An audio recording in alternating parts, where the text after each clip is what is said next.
caros ouvintes, sejam todos muito bem-vindos a mais um programa Vitrine Social e Saúde.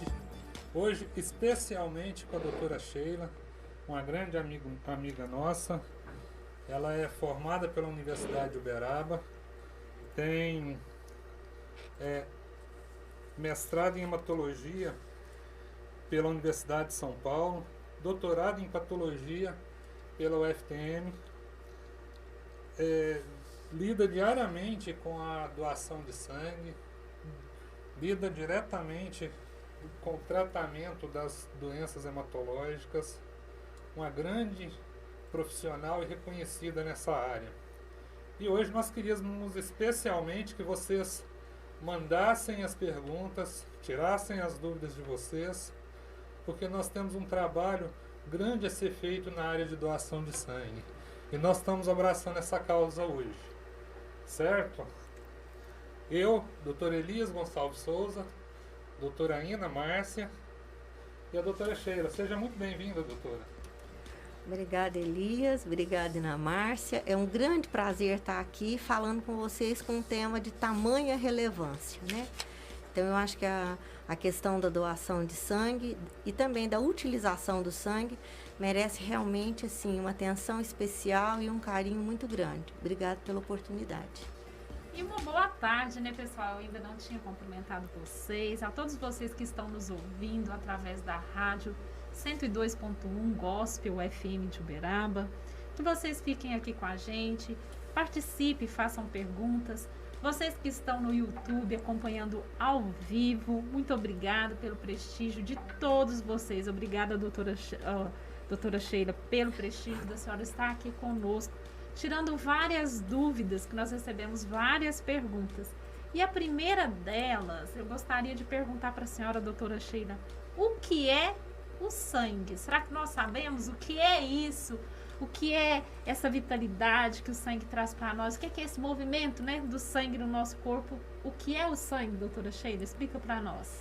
Então, eu acho interessante a gente começar mesmo entendendo, né, que o sangue é um líquido, que ele está nas nossas veias, que ele é formado por uma parte que a gente chama sólida, que tem as hemácias, leucócitos e plaqueta, e uma parte líquida que a gente chama de plasma. E no plasma tem os fatores que são responsáveis pela nossa coagulação. Nós temos aí as hemácias com a função de levar oxigênio para o tecido, a gente tem os leucócitos que fazem a nossa defesa, e nós temos a plaqueta que também ajuda, quando a gente tem um corte, fazer ali aquele processo de parar o sangramento. Esse é o tecido que nós chamamos de sangue. Esse tecido é produzido na medula óssea e é um tecido que a gente chama que ele tem, esses componentes, ele tem um período dentro do nosso organismo que varia. Por exemplo, as hemácias são 120 dias, leucócito, alguns é questão de hora, alguns têm um tempo maior, a plaqueta é em torno de 10 dias, os fatores de coagulação é em torno, no máximo, alguns dias e alguns é até algumas horas. Então, a gente fala que ele é um tecido lábil. Nós, a todo momento, estamos produzindo sangue. É incrível, né? Pensar que a vida gira dentro de nós através de um líquido que está renovando, nutrindo tudo, né? Isso é muito importante. Doutora, qual a faixa etária de idade que as pessoas podem doar sangue? Ou melhor, qual a importância de se doar sangue? Bom, então vamos começar primeiro pela importância de doar sangue. A gente sabe que o sangue é um produto que a gente não compra no supermercado, a gente não produz nos laboratórios. Então, ainda, né, nós estamos aí no século XXI e a gente só tem uma fonte desses elementos que eu acabei de falar para vocês, que é através da doação de sangue, né? Então, eu só obtenho hemácia por uma doação, eu só obtenho plaquetas por doação. Em verdade, a gente atualmente não se faz transfusão de leucócitos mais, e os fatores de coagulação tem até já alguns produzidos por engenharia genética, mas o plasma como um todo, não. Então, só através de uma doação é que a gente consegue obter essas células e esse líquido que é tão essencial para o nosso organismo. Então, não há outra maneira. A importância de doar sangue é essa.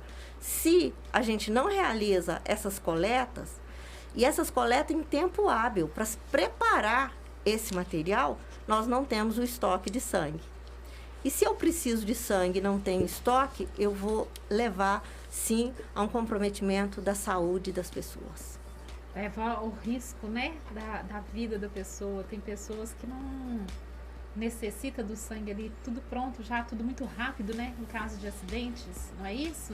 É isso mesmo, né? Em algumas situações de emergência, muitas vezes o sangue é um elemento fundamental para que a vida se preserve. Mas não é só, né, nessas situações de emergência. Então, por exemplo, eu tenho um paciente que está fazendo quimioterapia. A medula óssea dele não vai produzir esses elementos do sangue.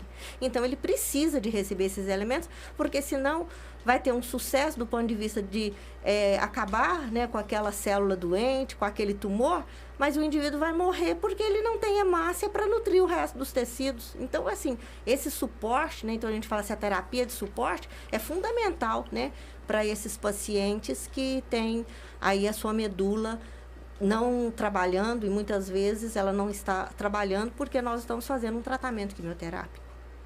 Olha, pessoal, para vocês verem, a gente ficava naquela ignorância, achando que a transfusão de sangue era só no caso de acidentes, né? Mas tem o pessoal que luta aí contra o câncer em si, né? E necessita dessa doação constante, né, doutora Sheila? Sim, nós temos assim um grupo de doenças, né, que há uma disfunção da medula óssea, né? A gente tem grupos de doença em que se produz um sangue que periodicamente as pessoas precisam receber a transfusão de sangue. Então, a indicação da transfusão de sangue são inúmeras, né? Então, a gente tem que ter o produto, né, lá no hemocentro, nas suas condições ideais, para não levar prejuízo a quem recebe esse sangue. A senhora está falando nessa questão de prejuízo de quem recebe. Para quem doa o sangue, há algum prejuízo para essa pessoa que está doando? Eu acho que a gente precisa esclarecer, porque às vezes a pessoa fica com medo, né, de doar o sangue. Isso não vai causar nenhum problema para ela, né, doutora Sheila? Então, eu acho que isso vai de encontro à pergunta que o Elias fez anteriormente. Então, uma das primeiras, nós precisamos de entender que a doação de sangue, ela é um ato que ele tem um embasamento científico. Sim.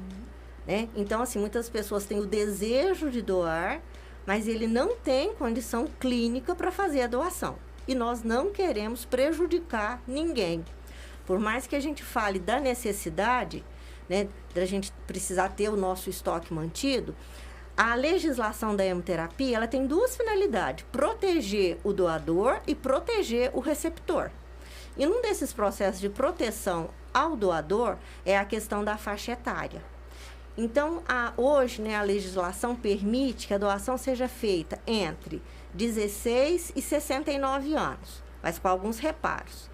De 16 até 17 anos, tem que ter a figura materna ou paterna assumindo, porque legalmente essa pessoa ainda tem essa dependência. Então, existe um procedimento especial para as pessoas nessa faixa etária.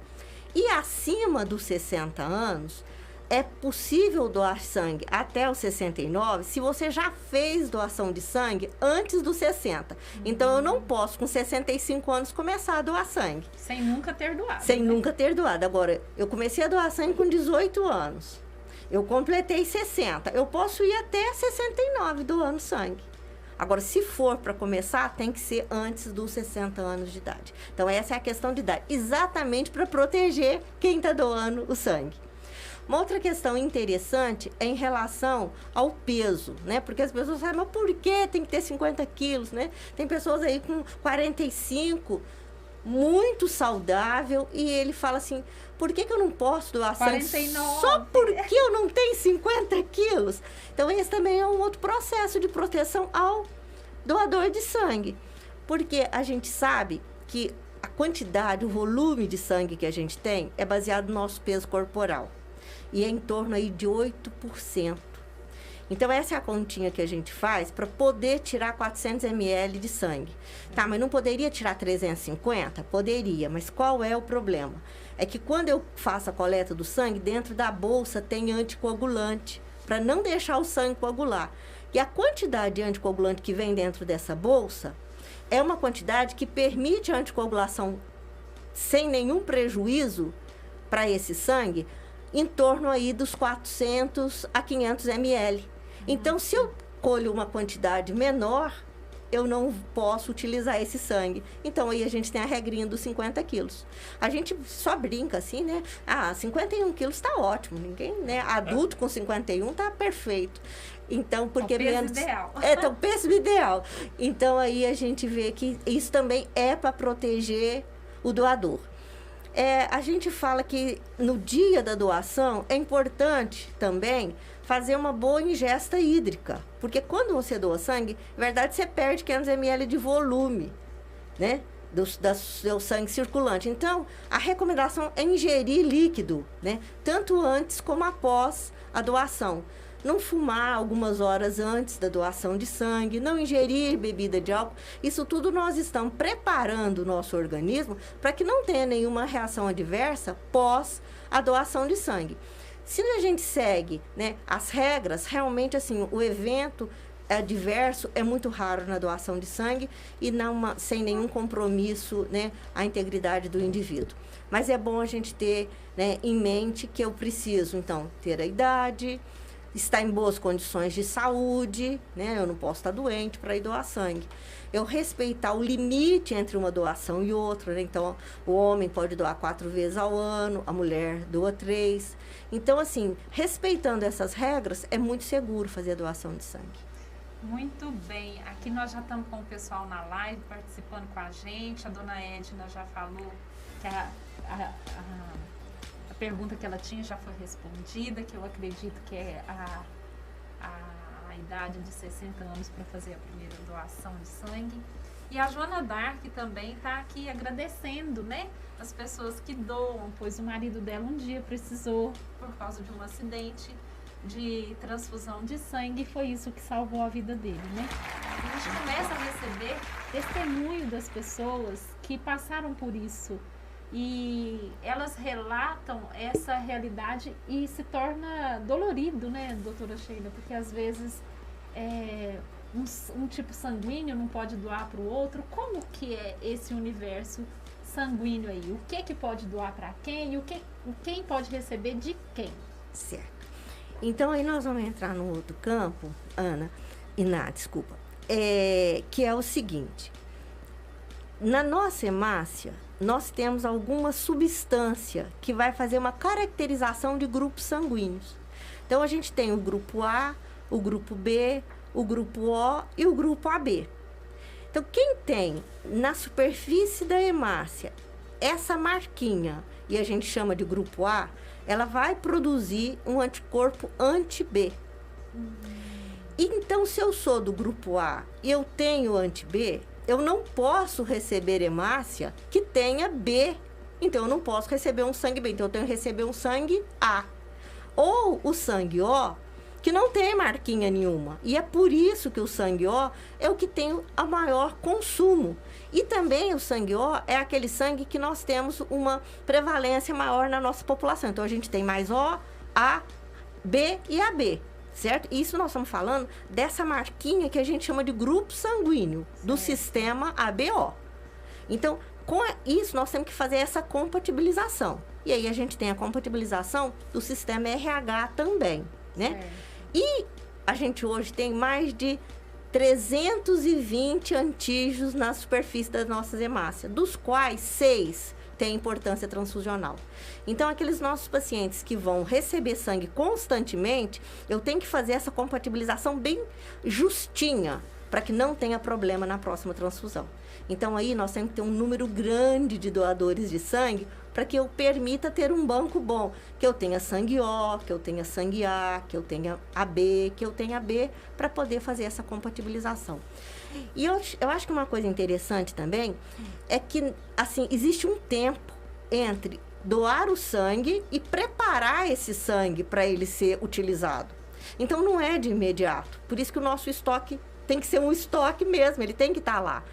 Porque às vezes tem uma tragédia, né? E eu preciso de muito sangue. Eu tenho que ter aí um espaço de pelo menos 48 horas para eu fazer todos os exames necessários nesse sangue.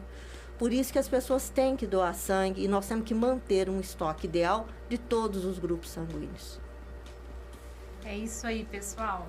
Agradecendo a presença de todos aqui, de todos na rádio que estão nos ouvindo, acompanhando a gente aí pelo aplicativo da rádio. E daqui a pouquinho nós voltamos após o comercial para a gente saber, né, da doutora Sheila, como é o preparo que a pessoa deve receber antes da doação. Já já voltamos com vocês, Vitrine Social e Saúde. Fique conosco, daqui a pouquinho estamos de volta. Estamos de volta com Vitrine Social e Saúde, aqui com a nossa querida convidada, a doutora Sheila, falando sobre doação de sangue.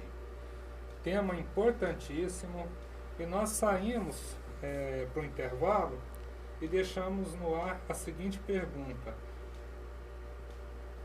Como é o preparo que a pessoa deve fazer nas horas que antecedem a doação de sangue? Elias, eu acho que essa é uma pergunta muito importante. Então, a gente quer retomar, assim, alguns conceitos que a gente já teve no passado, porque muitas vezes, quando a gente falava que precisava de doador de sangue, as pessoas iam, assim, no serviço militar, as pessoas iam no tiro de guerra, as pessoas iam na polícia militar para buscar doadores de sangue. Então, a gente evoluiu muito, porque doador de sangue é toda pessoa que deseja doar sangue, né? Mas aí nós não chamamos de doador, nós chamamos do candidato à doação de sangue. Porque todos podem se candidatar a ser doador de sangue. Só que nem todos têm a condição que está dentro de alguns protocolos para realizar a doação de sangue. Então, eu acho que é muito importante, né, as pessoas que vão doar sangue, que elas tenham, então, esse processo disso que nós estamos fazendo aqui, da conscientização sobre a doação de sangue. Porque aí ele vai perceber que, primeiro, a doação de sangue, ela é voluntária e altruísta, né? Hoje, a partir da década de 80, não se permite nenhuma gratificação ao doador de sangue, né? Então, isso num passado mais remoto era fontes, né, de muitos problemas. Então, hoje a doação é voluntária e altruísta. Então, a pessoa altruísta é aquela que deseja fazer alguma coisa simplesmente pelo ato de fazer, sem ter nenhum benefício próprio, né? Então, a gente entendendo nesse sentido, as pessoas que se querem candidatar a ser doador de sangue, ela precisa mesmo ter conhecimento das situações que vão impedi-las de doar sangue temporária ou definitivamente. Sim. Né? E se ela tiver já esse conhecimento prévio, evita o tempo dela dirigir até um hemocentro, né? E por isso que hoje nós fazemos muitas campanhas falando desses critérios de exclusão do candidato à doação de sangue, né? E no dia, então as pessoas, eu acho que primeiramente, ela tem que se preparar assim, ela tem que se preparar através desse conhecimento. E uma vez que ela vê que ela não está dentro daquelas condições de inaptidão, no dia que ela vai doar sangue, ela tem que ter feito alimentação. Uma das coisas que a gente mais tem no Hemocentro é que as pessoas chegam em jejum, porque acham que toda a coleta de sangue tem que ser feita em jejum. Na doação, não. A gente não faz coleta de sangue com a pessoa em jejum. Isso então, é muito importante, hein, doutora Sheila? Muito. Mas se ela chega no Hemocentro e tem as condições, a gente oferece o lanchinho e ela fica esperando. Não é motivo para ela ir embora. Mas se ela já vai de manhã, tomando café da manhã, depois, isso é a história do nosso intervalo de almoço, né? Muitas vezes as pessoas falam, por que não colhe sangue no horário do almoço? Nós temos dois problemas. Meio-dia, se a pessoa não tomou o café da manhã, ela não está em condições. Se ela acabou de almoçar, ela não está em condições. Então, se vai doar sangue também no período da tarde, ela precisa ter feito uma refeição. A sugestão é que essa refeição não seja muito gordurosa. Sim. Porque logo que a gente faz a alimentação, passa essas gorduras e a gente acaba tendo problema nessa coleta. Então, assim, tem que estar alimentado, mas uma dieta leve. E uma outra questão muito importante é dormir bem na noite anterior a qual vai realizar a doação de sangue. E é aquilo que a gente já havia falado, a questão do líquido, aquelas pessoas que fumam, né, não fumar naquele dia, né, ou pelo menos algumas horas antes. Então, isso realmente a pessoa tem que estar preparada para ir lá fazer. Mas, sobretudo, a questão da conscientização sobre esse ato que está praticando.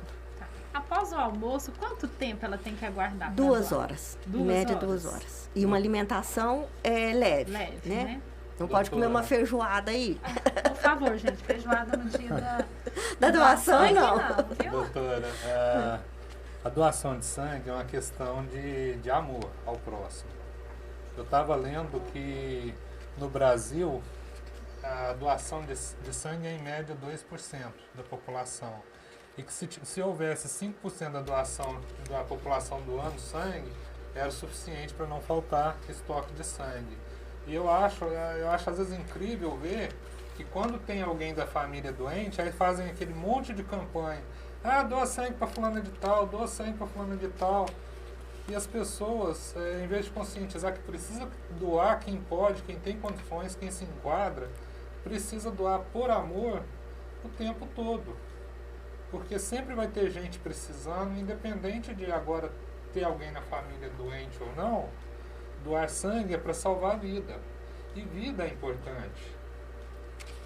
Elisa, eu acho que você tocou numa questão assim, que eu acho que é fundamental. Olha só, a Organização Mundial de Saúde, ela coloca, né? Hoje se coloca entre 1 a 3% seria suficiente, chegando até 5%. O Brasil está 1,6%. Então, assim, não estamos nem no extremo do 1%. E esse ano, nós temos 2 datas comemorativas da doação de sangue. Uma delas é 14 de junho, que é o Dia Mundial do Doador de Sangue. E esse ano, o Paraguai comemorou porque eles saíram de 1,5 para 5,3 o número de doação. Olha que coisa fantástica, né? É digno mesmo de ser comemorado. E o que a gente tem nesses dados oficiais é que, infelizmente, 16% da população mundial está nos países desenvolvidos. E 16% doa em torno de 42% de toda a coleta de sangue. Então, os outros, né, que dá aí por volta de 58, mais ou menos, por cento da população, os outros 74% da população doa quase que a metade. Então, olha só, 16% da população do mundo doa quase que a metade do sangue que é coletado. Então, como, né, os países de baixa renda precisam realmente inserir essa questão da doação de sangue. E aí eu acho que todo país, né? E eu acho que o Brasil... Precisa ser cultural, né? Precisa ser cultural. E aí a gente tem a questão da Europa, que são as épocas de guerra, né? Então, assim, as guerras realmente levam as pessoas a pensar mais na doação do que aqueles países que não tiveram, felizmente, né? Por não ter tido os conflitos, mas infelizmente não tem o hábito da doação de sangue. No Hemocentro, tem mais ou menos, eu acho que uns 20 e poucos anos, 22, 23 anos, que nós temos o nosso projeto Doador do Futuro, que a gente vai na escola e fala com as crianças de 1º até 8º período sobre doação de sangue. Exatamente para isso, Elias, criarmos a cultura da doação de sangue, que infelizmente essa cultura a gente não tem. A gente tem essa cultura do imediatismo. Alguém meu está precisando, eu vou lá e dou. No entanto, a gente sabe que uma das seguranças também do sangue, ela vai pela fidelização do doador de sangue. Então, a pessoa vai, doa a primeira vez e torna-se fiel ao processo. Esse doador que a gente chama de fidelizado é tudo que a gente deseja dentro do Hemocentro. Então, olha, pessoal, as pessoas às vezes ficam buscando tantos exemplos, né? Tanta coisa para doar, né? E ela tem uma coisa, às vezes, eu não tenho nada para doar. Mas ela tem uma coisa valiosíssima, né? O sangue. Pessoal, vamos lá, vamos começar, né? A colocar isso em mente, tornar isso cultural para nós, essa doação de sangue, para isso prevalecer nas nossas vidas. Doutora Sheila, Aí nós temos uma grande notícia para dar. A Rádio 102.1, Gospel FM de Uberaba, ela é uma rádio que ela tem preocupação com as questões sociais. E nós levamos esse tema para a rádio, nós pedimos e a rádio abraçou essa causa.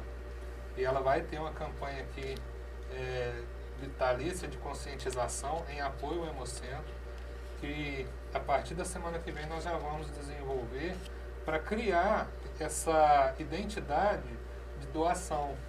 O nosso público é muito grande pelas redes sociais, pela própria FM, pelo aplicativo da rádio, e nós vamos investir muito nessa causa, porque é importantíssimo.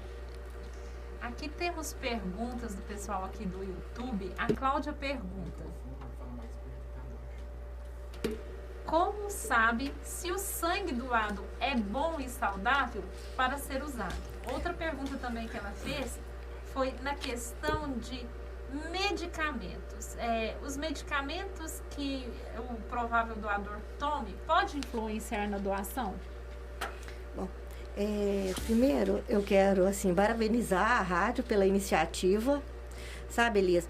Eu acho que é muito bom quando qualquer segmento da sociedade abrace a causa. E um veículo de comunicação tem um grande potencial, né, de atingir um número muito grande de pessoas, né?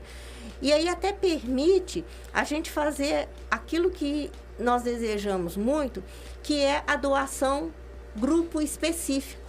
Então, nesse momento, por exemplo, o Hemocentro está precisando de sangue O positivo, O negativo, A positivo e A negativo. Então, fazer o chamado para essas pessoas. Então, a pessoa vai, ela doa sangue a primeira vez. Então, eu já vou começar a fazer a sua resposta, Márcia. Que muitas vezes a pessoa não sabe qual é o seu grupo sanguíneo. Sim, né? Então, ela vai, ela realiza a doação, ela passa por uma entrevista clínica em que são feitas várias perguntas exatamente com o objetivo de proteção do doador e proteção do receptor. Uma vez ela estando, então, apta do ponto de vista clínico para realizar a doação, a gente faz um exame para ver a hemoglobina dessa pessoa, porque se ela tiver anemia, ela não pode doar sangue, porque aquela quantidade de sangue doada vai ser prejudicial para ela. Ela não tem aquela quantidade de hemoglobina que possa realizar a doação. Então, assim, temos esse critério. Então, a hemoglobina entra como um exame para triagem. Esse sangue doado, ele passa por alguns exames sorológicos para mostrar algumas doenças que podem ser transmissíveis pelo sangue. Então, a gente tem hepatite B, hepatite C, HIV, HTLV1-V2, doença de Chagas e sífilis. Para essas doenças, faz-se 2 tipos de exame, né? Não para todas, mas principalmente para os vírus. A gente faz um exame que é sorologia, é assim, ó, a pessoa teve contato com o bichinho, produz anticorpo e aí a gente consegue detectar. Mas também a gente faz um exame que a gente tenta pesquisar o próprio bichinho. Para que isso?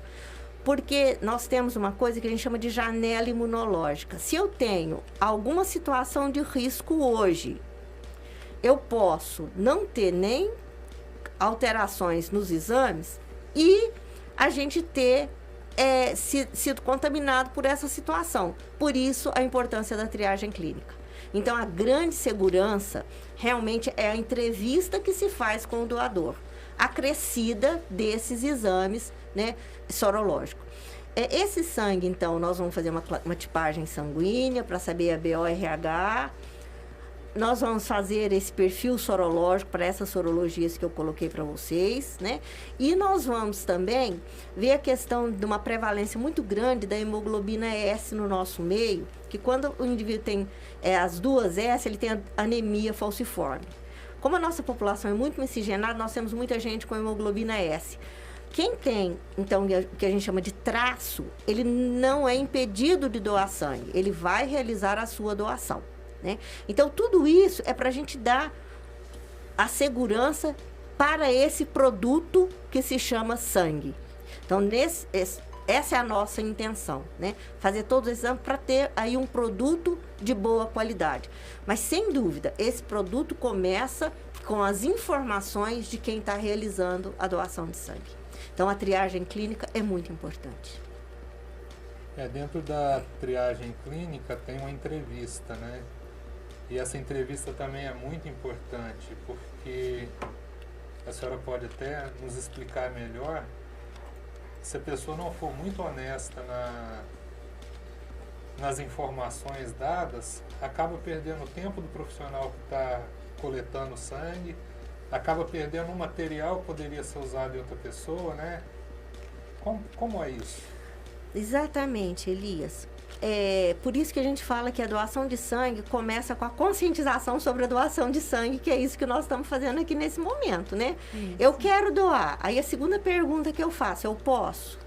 Né? Eu acho que é importante a gente estar fazendo essa reflexão, né?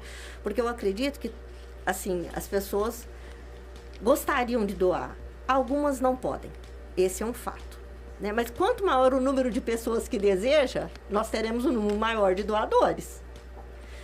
E eu acho que também as pessoas que não têm condição de doar sangue por algum motivo de inaptidão, ela pode ser um multiplicador falando da doação de sangue. Então, a gente já teve várias situações no Hemocentro que a pessoa chega, ela tem uma situação que ela é um doador inapto, né? E a gente fala, olha, mas fala para os seus amigos, você não doa, mas quem sabe você consegue 4 ou 5 pessoas para vir doar. Olha que coisa bacana, olha que trabalho bacana. Então, tá falando de doação de sangue é muito bom. Porque, com certeza, nós vamos conseguir um número maior desses candidatos. E aí, Elias, a triagem clínica é uma série de perguntas relativa mesmo à condição de saúde do indivíduo, a condição de risco para doenças transmissíveis pelo sangue. E aí, a gente vê assim, tem procedimentos que são de risco, né? E quais são esses riscos? Muita gente pensa no HIV, muita gente pensa na hepatite, mas a gente pode pensar nas bactérias que nós mobilizamos, e aí eu vou entrar na área de vocês, aqui é a minha petulância, né? Vocês são dentistas e vocês sabem que quando manipulam uma gengiva, você está liberando bactéria. Sim. E a pessoa não pode doar sangue depois que fez uma manipulação dentária. Eu tenho os prazos certinho, né? Depois de tal procedimento, eu tenho prazo, porque se mobilizou a bactéria. Então, a gente pensa... Então, essa triagem, ela tem esse objetivo, identificar situações de risco, né? E a gente faz também a medida da pressão arterial, da frequência cardíaca. Porque o nosso sistema cardiovascular tem que estar bom, porque eu tirei 500 ml de sangue. Então, imediatamente, o meu sistema cardiovascular tem que repor esse líquido e tem que funcionar com esse pouquinho de líquido que saiu. Se eu não tenho um sistema cardiovascular bom, ele vai ter dificuldade nesse processo aí de nova situação hemodinâmica. Então, é para isso que a gente faz a triagem. Então, todo o nosso cuidado, gente, é para realmente de proteção, né? De doador e de receptor.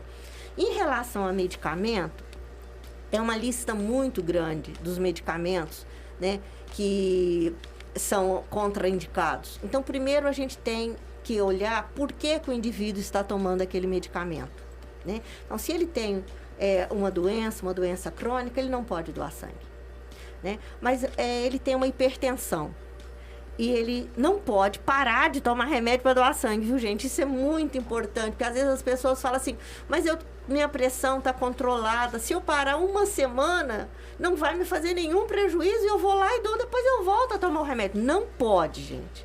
A gente não quer nenhum risco para essa pessoa que está tão disponível, com tanta vontade de doar. Mas existem classes de medicamento. Diurético, por exemplo. Quem só toma diurético não tem problema, pode doar. Mas agora algumas classes de antipertensivo já não pode doar. Então, em relação a medicamento em si, se tiverem vontade, a Fundação Hemominas, ela tem no seu site uma maneira da gente fazer essa consulta. Mas também pode, eu vou depois divulgar o número lá do Hemocentro, que pode estar telefonando e perguntando, né, em específico sobre medicamento, porque realmente a lista é muito grande. Tá? Certo. Doutora, eu vou te confessar uma coisa. Eu fui lá no Hemocentro fazer doação de sangue e levei meu filho quando ele estava com 16 anos. Fui para dar o exemplo para ele. O meu menino mais novo, que hoje tem 13 anos, aguarda ansioso a idade para doar. Só que eu cheguei lá e eu fui barrado. Não pude doar porque eu tenho arritmia cardíaca. Assim, fiquei triste no momento, mas eu entendi a condição de saúde. Tem arritmia, não deve doar sangue porque descompensa o coração.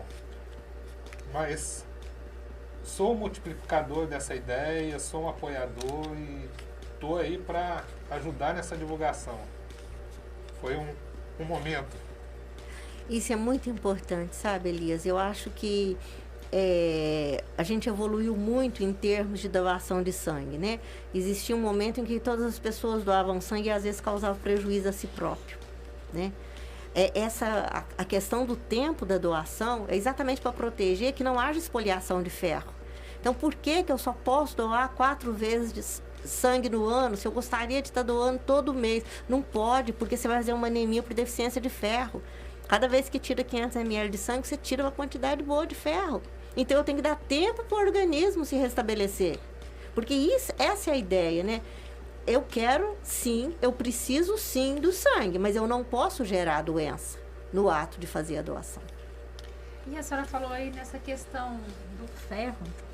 Eu li alguma coisa, a senhora me corrija se eu estiver errada, que, se não me engano, é nos Estados Unidos, as pessoas começam a ter problemas de saúde por excesso de ferro no sangue. Assim, se a pessoa tivesse o hábito de doar, seria evitado esse tipo de problema? Então, a gente vai para uma outra questão muito interessante e que a gente recebe com muita frequência. Hoje nós, assim, até talvez uns 7, 8 anos, não entrava na rotina a pesquisa do ferro através de um exame que se chama ferritina. Certo. Então, hoje ele quase que foi incorporado, né, nesses exames de check-up, fazer uma ferritina. E aí a gente encontra muitas pessoas com a ferritina aumentada. Então, frente a uma ferritina aumentada, eu tenho que saber por que ela aumentou. E muitas vezes são condições inflamatórias, muitas vezes são condições hepáticas. Existe a possibilidade de pessoas que têm uma alteração na absorção do ferro e absorve todo o ferro da dieta. Então, em verdade, são condições de doença. Então, essas pessoas, uma vez diagnosticada, elas não devem doar sangue, mas sim fazer sangria terapêutica. É o mesmo processo. Entendi. A gente tira o sangue, mas esse sangue não é usado. Então, não é critério, né? As pessoas, porque têm ferro alto, o processo é o mesmo, chama-se sangria. Só que é uma sangria terapêutica para tirar o excesso do ferro. E se a pessoa tem a ferritina aumentada, eu tenho que esclarecer o motivo, e aqueles motivos que eu tenho que espoliar esse ferro por sangria, não é doando sangue. Entendi. Isso era uma dúvida que eu achei muito interessante, sabe?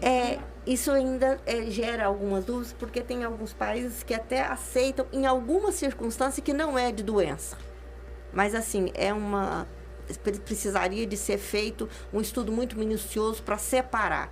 Então, regra geral, quem tem aumento de ferro não é aconselhável doar sangue com a finalidade de sangria terapêutica. Mas ele é feito, sim, a sangria, mas a gente chama de sangria, né, terapêutica, não é uma doação de sangue. Certinho. E aí, doutora Elias, qual a nossa próxima pergunta que nós vamos fazer para a doutora Sheila, para a gente dar uma paradinha nos comerciais para poder tomar uma água, né? Porque nós já estamos falando bastante. Pois é, são muitas dúvidas, né? E muitos fatos a serem esclarecidos. A gente se preocupa muito também com a questão de, em tempos tão difíceis, em tempos de pandemia, como está sendo feita essa coleta de sangue, como que isso está acontecendo nesses dias de hoje. Nós vamos entrar nos comerciais e vamos voltar com a doutora Sheila falando sobre esse momento tão especial que nós estamos passando e da necessidade de doação de sangue nesse momento. Vitrine Social e Saúde volta já. Boa tarde, pessoal. Olha aí, participação de todo mundo. Obrigado aos nossos ouvintes. Nós estamos hoje aqui, né, no Vitrine Social e Saúde com a doutora Sheila, esclarecendo as dúvidas das pessoas em relação à doação de sangue. O que necessita, né? E uma pergunta que nos foi feita aqui agora, né? Qual o processo da doação de sangue, doutora Sheila? Então, a hora que nós já falamos um pouquinho da fase inicial. Eu só gostaria de lembrar que para doar sangue tem que levar um documento com foto. Sem um documento com foto, a gente não começa a realizar o cadastro. Então, o primeiro ato que a pessoa faz no Hemocentro é o cadastro do candidato à doação de sangue, que precisa obrigatoriamente um documento oficial com foto. Bom, aí depois nós já falamos da triagem, e aí o indivíduo, estando apto, ele vai realizar então a coleta do sangue, mais ou menos em torno de 450 ml. Nesse momento é que às vezes as pessoas têm um pouquinho de medo, que é a questão da punção venosa, porque a agulha é grossa, a agulha dói. Olha, gente, realmente assim, hoje, né, cada vez mais, essa agulha, ela é de uma boa qualidade, é uma dor mínima. Então, assim, no passado as pessoas tinham muito medo, e eu acho que, assim, a gente precisa desmistificar um pouco. Porque é, sim, uma punção venosa. Mas nada que dói, que não é uma dor maior do que a coleta de um sangue para fazer um exame de laboratório, tá? Então, apesar do calibre, hoje em dia, a gente chama, né? A pontinha dela é bem tranquilo no sentido dessa punção. Então, eu acho que, assim, né? A gente precisa, então, desmistificar essa questão do medo. Leva-se mais ou menos uns 10 minutos para fazer a coleta desse sangue. E uma vez essa coleta realizada, esse sangue ele é submetido a processos de centrifugação para a gente obter 4 produtos que nós chamamos de hemocomponentes, que é concentrado de hemácia, concentrado de plaqueta, o plasma, e do plasma eu posso tirar o crio. Então, uma pessoa consegue beneficiar 4 receptores de sangue. Então, assim, a gente tenta, né, fazer esse aproveitamento do sangue doado. Mas temos uma questão, que é o período de validade. Esse é o grande problema, que eu acho que as pessoas precisam entender, que não adianta ir 300 pessoas doar sangue no mesmo dia, porque eles vão vencer na mesma época. Então, as hemácias com anticoagulante e com o sistema que é colhido, ela dá em torno de 35 a 42 dias. Depois disso, nós temos que descartar se não foi utilizado, porque esse produto tem período de validade. E o mais difícil é a gente lidar com as plaquetas, cujo período de validade são 5 dias. Meu Deus. Então, às vezes, nós estamos precisando. E aí, a gente tem um outro processo de doação, porque nós falamos da doação por sangue total. Vai lá, funciona, colhe uma bolsa de sangue, eu centrifugo e tiro o que eu preciso. Mas eu posso fazer a coleta por aférese. Então, a gente faz uma punção, o sangue passa dentro de um equipamento, de uma máquina, centrifuga, colhe só o que precisa, e no nosso caso a gente colhe plaquetas, isso a gente chama de plaqueta aférese, e devolve as hemácias para o indivíduo. É um processo que a gente faz no Hemocentro. É também muito seguro, né? As pessoas às vezes têm medo. É uma doação fracionada? Não, é Tira uma doação, só o que precisa? Só o que precisa, exatamente. Olha que interessante. E, assim, é todo um equipamento que não tem contato com... Então, é seguro, porque às vezes as pessoas têm medo, nossa, mas meu sangue vai passar num lugar? Não, seu sangue não vai passar, ele vai passar dentro do tubinho e vai voltar para você dentro do tubinho. Então, não tem contato externo nenhum. Extremamente seguro. E aí, a gente colhe só a plaqueta quando nós estamos precisando, né? Mais de plaqueta do que dos outros componentes. Então, pode falar, doutora Sheila? Então, a gente vê isso. Agora, no tempo de pandemia, nós temos aí um problema sério, que é a história do coronavírus, que está todo mundo, né, tendo aí as dificuldades. Então, a gente gostaria de lembrar que quem teve a doença, ele vai poder doar sangue só depois de 30 dias, quando acabou todos os sintomas. Certo? Então, acabou os sintomas, tem que contar 30 dias.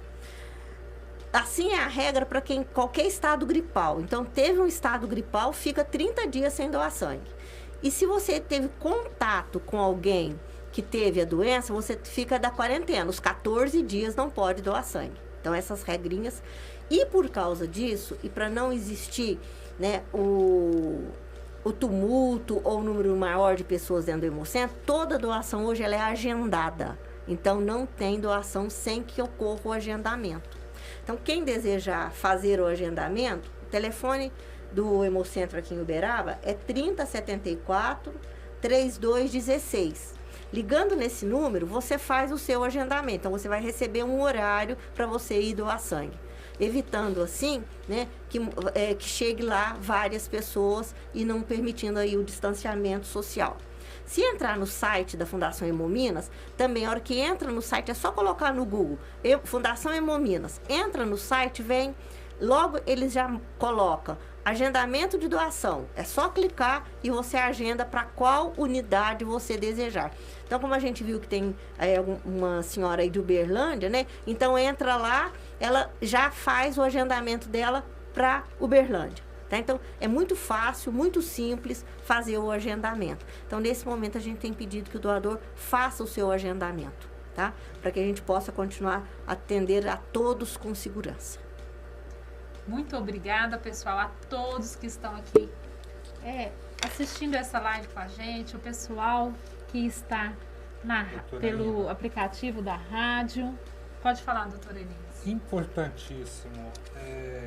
Nós não podemos deixar de falar da doação de medula óssea. Nosso tempo está no finalzinho, mas nós precisamos dar uma ênfase nisso, falar sobre esse assunto. Sim, gente, eu acho que a doação de medula óssea, ela está muito ligada à doação de sangue. Então, o convite que a gente faz é todas as pessoas que vão realizar a doação de sangue, elas são convidadas a serem também doadores de medula óssea. O que acrescenta nisso? Responde-se 2 formulários, porque uma vez que ela está apta para doar sangue, ela tem condições para doar medula óssea. E ela faz o cadastro, ela preenche 2 formulários, colhe-se 5 ml de sangue para fazer outros marcadores, que é o HLA, e isso vai para um banco. E quando alguém precisa de medula, faz-se a pesquisa, então, de quem tem o HLA semelhante, e essa pessoa é convidada para doar a medula óssea. Então, também, quanto maior o banco de doadores de medula óssea, mais fácil é achar a medula óssea para aquele paciente que precisa desse tratamento. Então, assim, o convite indo doar sangue, procura também verificar a possibilidade de ser um candidato à doação de medula óssea. É isso aí, pessoal. A gente tem que abrir nosso coração, né? Começar a entender que nós somos uns pelos outros, né, doutora Sheila? O assunto é muito interessante, muito extenso. A gente espera ter tirado muitas dúvidas, né? E agradecer a todos que acompanharam a gente nesse momento especial aqui com a doutora Sheila. Agradecer a senhora pela presença, por esse momento de esclarecer a nós mesmo, que nós tínhamos muitas dúvidas, e a população em si. E vamos trabalhar para colocar esse fato de doar sangue como cultura, né, da nossa população. Nós temos um comentário aqui, ó, do Robson José. Ele está dando os parabéns pelo programa e ele está lembrando que Jesus, através de uma doação de sangue, nos livrou da morte, né? Assim também, nós também podemos livrar da morte muitas pessoas através dessa mesma ação, indo a um hemocentro, que em toda cidade tem, né? Como a gente fala aqui, não só para Uberaba, é Uberaba, região. Então, que conscientize as pessoas, que isso comece a ser cultura no nosso país, né? E isso parte do princípio de algumas pessoas falando, né, doutora Sheila? Porque se todo mundo ficar em silêncio, todo mundo sabe que tem que doar. Mas se ninguém estimular, isso não vai acontecer, né?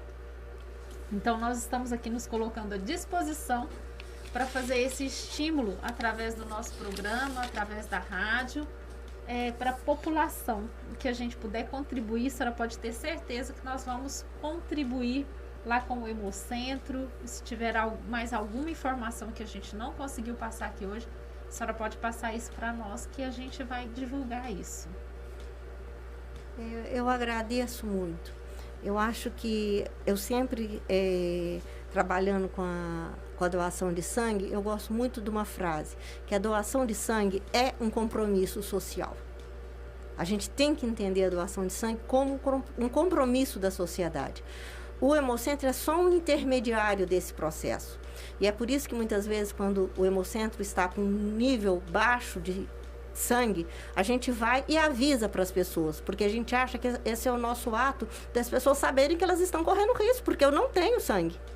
Isso mesmo. E por isso que, assim, eu gostaria, então, de agradecer muito a oportunidade de estar aqui. E lembrando que a doação de sangue é um compromisso social.